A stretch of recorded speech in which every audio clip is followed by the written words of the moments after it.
ሰራተኛ ያላችሁ ሰዎች በሙሉ ጥንቃቄ አድርጉ ተብሏል። በአዲስ አበባ በአንድ ድርጅት ውስጥ ያልተጠበቀ አስደንጋጭ ድርጊት ተፈጽሟል።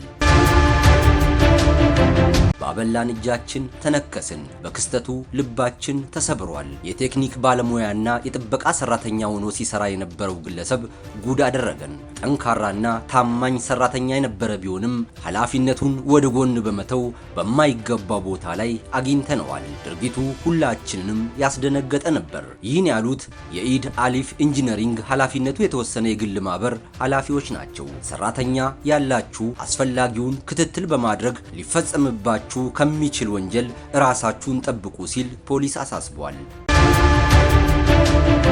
አብዝታችሁ በምታምኑት ሰራተኛ ይህ አሳፋሪ ድርጊት ቢፈጸምባችሁ ምን ሊሰማችሁ እንደሚችል ማሰብ ቀላል ነው። ይህ የምትመለከቱት ግለሰብ በአዲስ አበባ ከተማ በአንድ ማህበር ውስጥ ተቀጥሮ እየሰራ እያለ በፈጸመው ወንጀል ፍርድ ቤት ቀርቦ የቅጣት ውሳኔ ተላልፎበታል። ታምራት ዲና የተባለው ይህ ግለሰብ በአዲስ ከተማ ክፍለ ከተማ ዊንጌት አካባቢ በሚገኘው በኢድ አሊፍ ኢንጂነሪንግ ኃላፊነቱ የተወሰነ የግል ማህበር ውስጥ በሁለት የሥራ ዘርፎች ተቀጥሮ ሲሰራ ቆይቷል። ግለሰቡ የተሰጠውን ትልቅ ኃላፊነት ወደ ጎን በመተው በአቋራጭ ለመበልጸግ አስቦ ሌሊት ላይ ያልተገባ ድርጊት ፈጽሞ ለማምለጥ ሲሮጥ ስራ ላይ ከነበሩ የፖሊስ አባላት ጋር ፊት ለፊት ተፋጠጠ።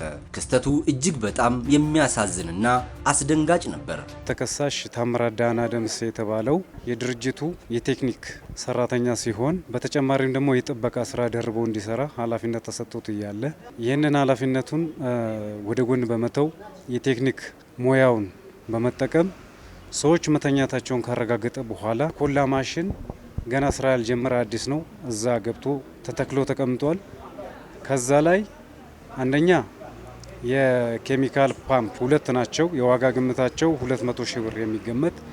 ሁለተኛ ደግሞ የፕሬዠር ፓምፕ በአጠቃላይ 260 ሺህ ብር የሚገመት የኮላ ማሽን እቃ ፈቶ በመዳበሪያ ውስጥ ከቶ ከግቢው ወጥቶ ብዙም ሳይርቅ በሰዓቱ በስራ ላይ በነበሩ በወንጀል መከላከል ፖሊሶቻችን ተይዞ ቀርቧል። ፖሊስ የሰውና የሰነድ ማስረጃዎችን አሰባስቦ የምርመራ መዝገብ በማደራጀት ክስ እንዲመሰረትበት ያደረገ ሲሆን ጉዳዩን ሲከታተል የቆየው የፌዴራል የመጀመሪያ ደረጃ ፍርድ ቤት አዲስ ከተማ ምድብ 3ኛ ወንጀል ችሎት የታምራት ዲናን ጥፋተኝነት አረጋግጦ በ5 ዓመት ጽኑ እስራት እንዲቀጣ ውሳኔ አስተላልፎበታል። ወንጀል ለመፈጸም አቅደውና ሆን ብለው ሰራተኛ መስለው በተለያየ የሥራ መስክ ላይ የሚቀጠሩ ግለሰቦች እንዳሉ በመገንዘብ በቅጥር ወቅት ተገቢውን ጥንቃቄ ማድረግ ይገባል ሲል ፖሊስ መልእክቱን አስተላልፏል።